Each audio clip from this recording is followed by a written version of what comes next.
వేసింది బంధాన్ని. అలా ఇద్దరు ఏకమై ఒకరి మెడలో ఒకరు పూలదండలు వేసుకుంటారు. ఈ పూలదండలు వేసుకున్న ఇద్దరు కూడా ఏకమవుతారు. అప్పుడు మనకి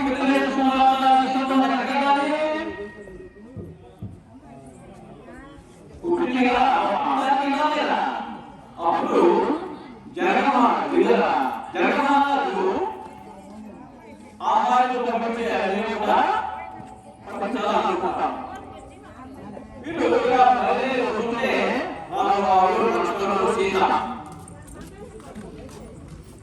అలా వాళ్ళు వస్తుంటే కొంత దూరం వచ్చిన తర్వాత ఒక రాక్షసు గుంపు అనేది బయటపడుతుంది. రాముడు వారు బాణాలతో రాక్షసులను కూడా చంపేస్తారు. చంపేసిన తర్వాత అప్పుడు ఇంకా కొంత దూరం వచ్చిన తర్వాత వాళ్ళకు అనేక మంది రాక్షసులు మళ్ళీ సీతమ్మ వారిని రాముల వారిని లక్ష్మణ వారిని మొట్ట పెట్టాలని యుద్ధం ప్లాన్ చేస్తారు.